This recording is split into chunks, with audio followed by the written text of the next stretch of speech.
She's not giving him a chance to not need constant stimulation, right? Which is resulting in these issues. We see this all the time with people, is like, they'll need to give their dog something to do every 4 seconds of the fucking day, or else the dog will drive them insane, as opposed to stopping that actual problem.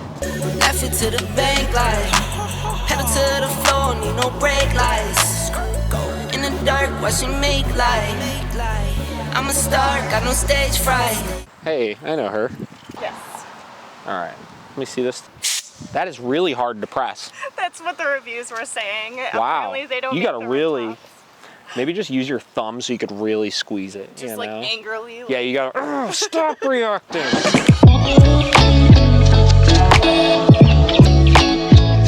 Keep in mind, like when you're leaving your dogs with other people, right?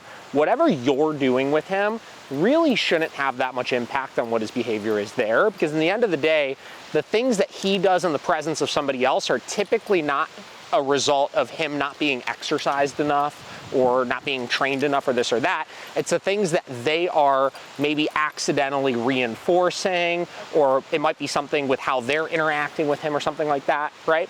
Where we could train our dog to be anxious, right? So what I mean by that is, let's say, you know, you leave him with your father, right?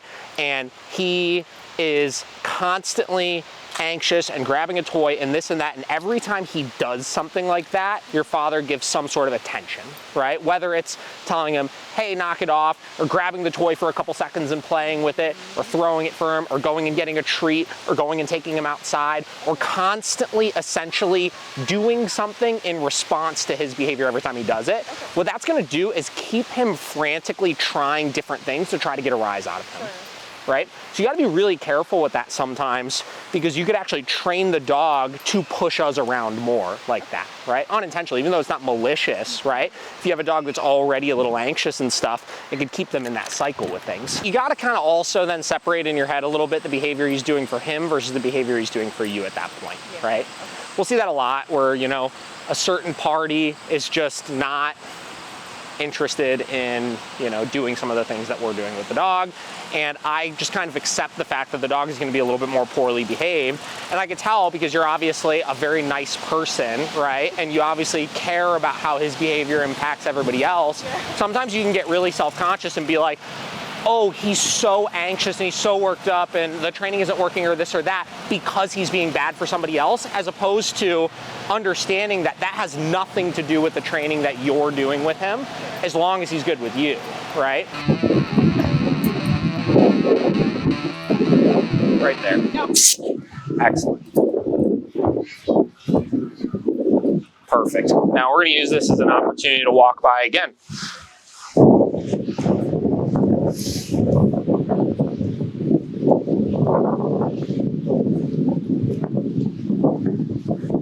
And then make sure you're rewarding that engagement too.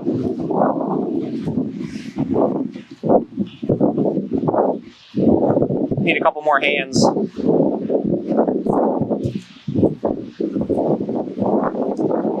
Perfect. Said no thanks. All right, let's pass by just a couple more times here.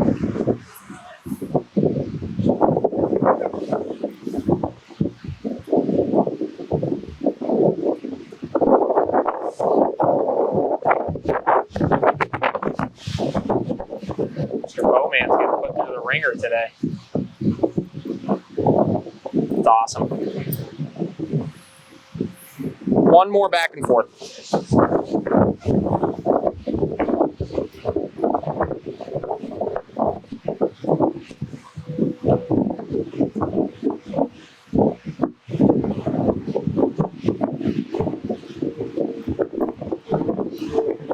Very good. All right, we'll keep cruising this way.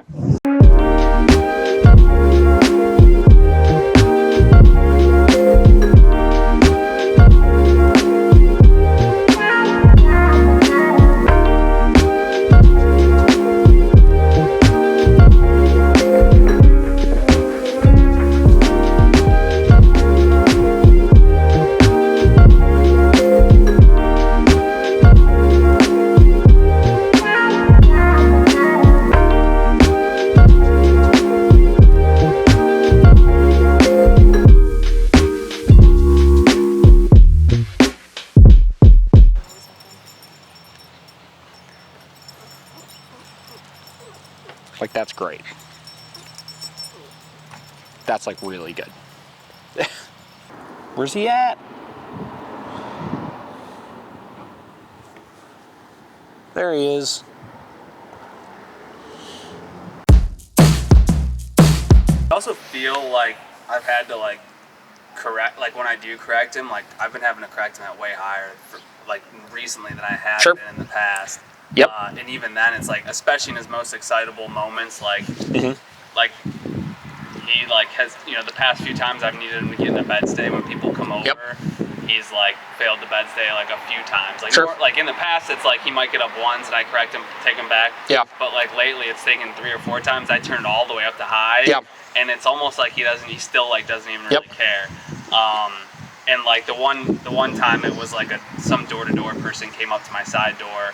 So I put him in the bed stay and I was like talking to her, and then kind of next thing I know, he had snuck out and went up and went up to her. So yeah, a little disappointing. Like, Sure. it's just like, you know, going the wrong way, right? Like, yeah. Now, and keep in mind, right, these are like normal hurdles you'll still see. Like, he's still a young dog, right? Now, couple reasons why you may be seeing that's the case, right?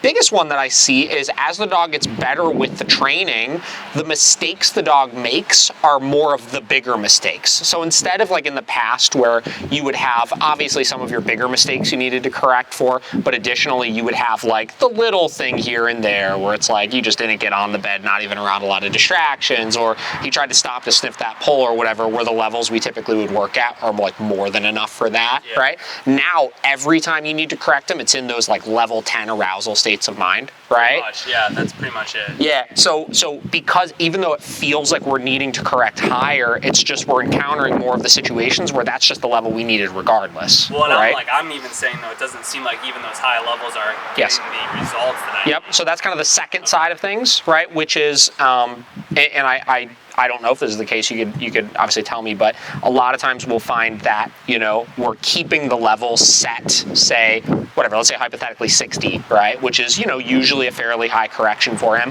but we're running into a lot of situations where the 60 isn't enough, but we're still correcting at it and starting at that.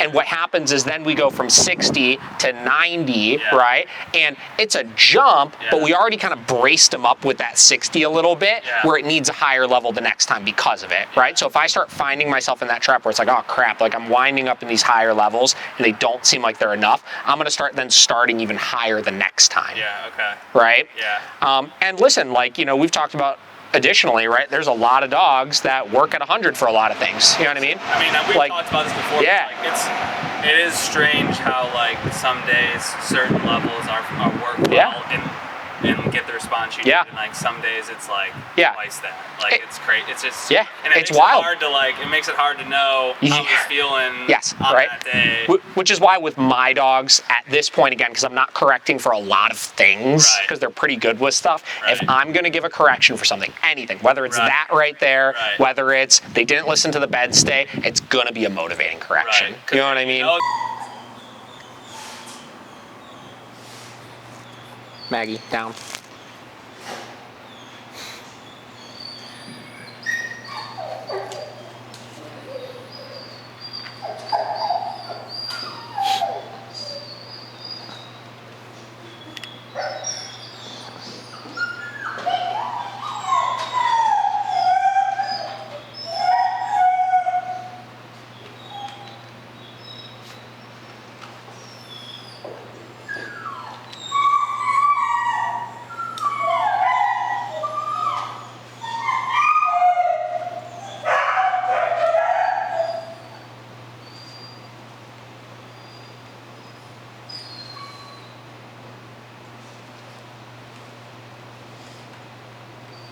So if one paw is off the bed, would you? Yeah, if a paw hits the ground, I would give my correction. So right there. No. Bed. Perfect. I would even go up higher than that. That was 80. Yep. So maybe a 90 here. Maggie, down. Good. So same deal. We'll give him a second there.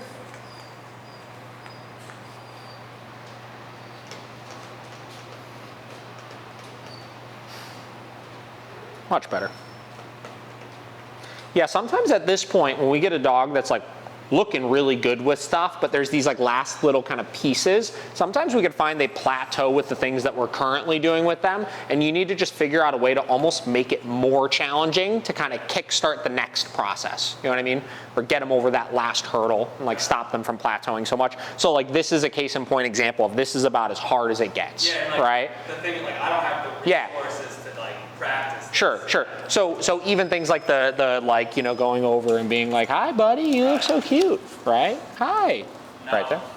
Perfect. Then you can give your bed command again. Bed.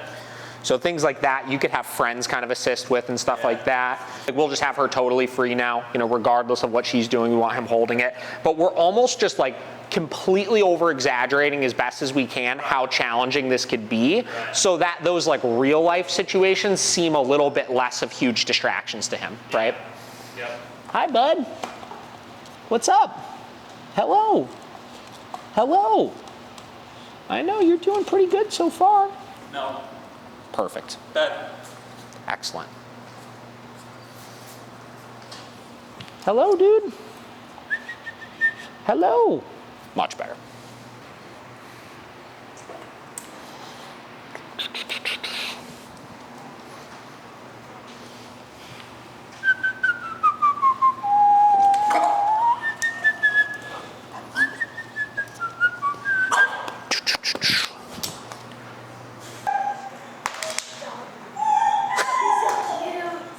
He's trying so hard.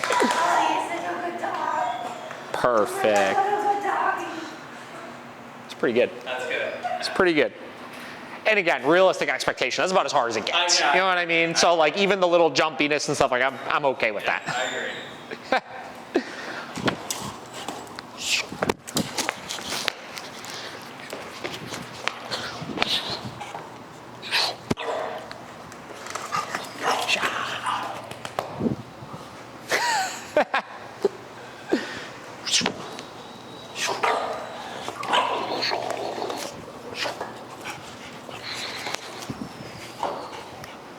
Pretty good.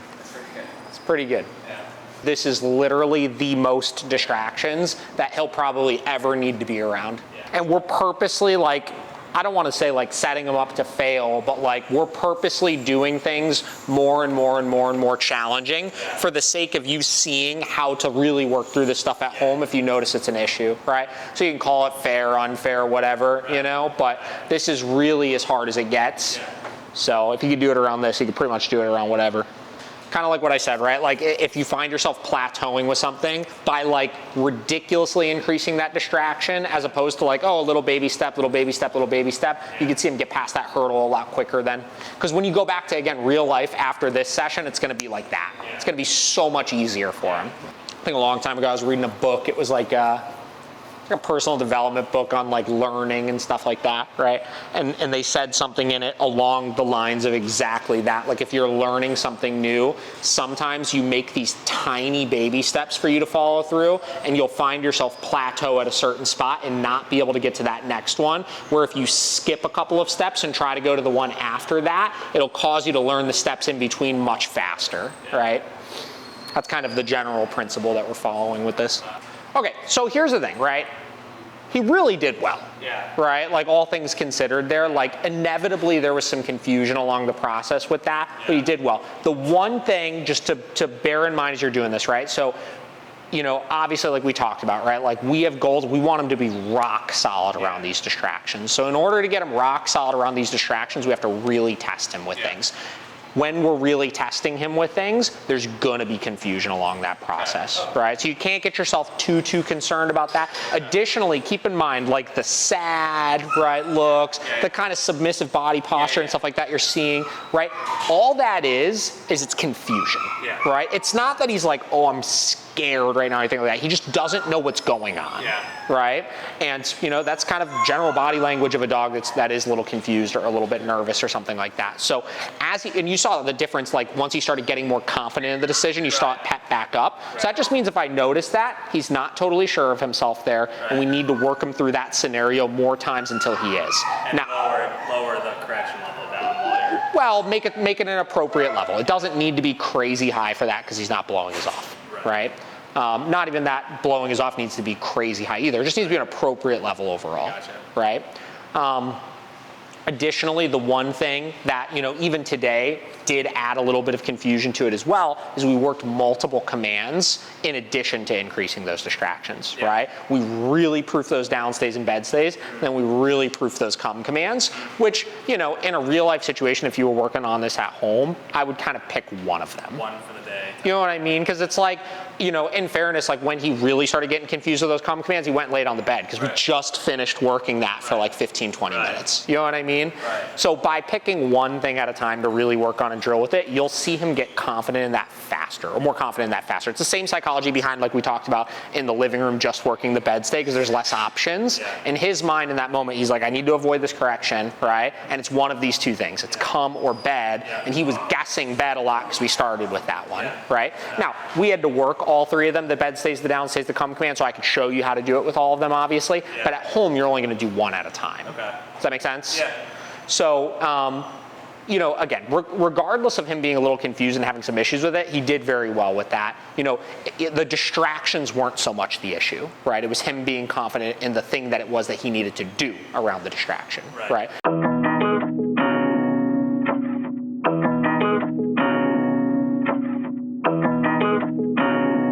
See him look a little more relaxed. He's very glued on you right now, you can tell.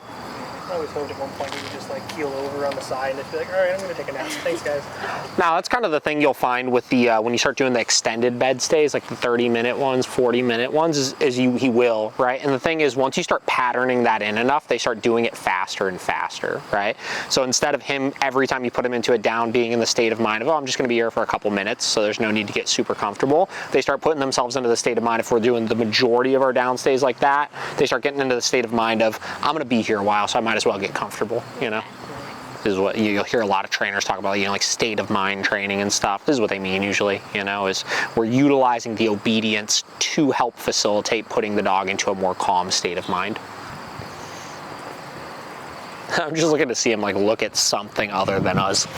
There was one point where a bird went by and I saw him do that. That was the only time I've seen him look out. Yeah, this is going to be an important thing to start working on with him, Really, like you could almost, instead of even setting like a time frame, like have him hold it until you just see him really relax into it. Put his head down, ears kind of relax back a little bit and stuff.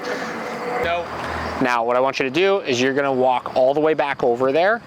And then once you get back to him, tell him down again. I know it seems redundant, but we're still gonna do it. Okay, so the reason why I had you do that, obviously he fixed himself, he put himself back into the down, is because we always have to follow up with our command after our correction, right? Our no marker essentially by itself just terminates whatever we're working on. So it tells them, hey, you messed it up, we're done with it, right? So we still got to put him back into position. And the reason why I wouldn't say it from over here is just because we've never trained the position of a down from afar, right? It's not something we really focus on a whole lot. So if I say down from over here, it may work, but he may also misconstrue that as, does he want me to get up and come to me, right? And then that would create confusion. I would have to give another correction for it, and then it becomes a little unfair because we've never worked on that picture. So now you could increase your level a little bit if you didn't already, because that one you didn't seem to care about quite as much. And we'll give him another minute here. And that's what you'll see when you start working these long bed stays and stuff with him, is once you get whatever 10 minutes in, 15 minutes into it, that's when you'll see the mistake. And that's when, once he gets the correction for that, you'll really start to see him settle down a little bit.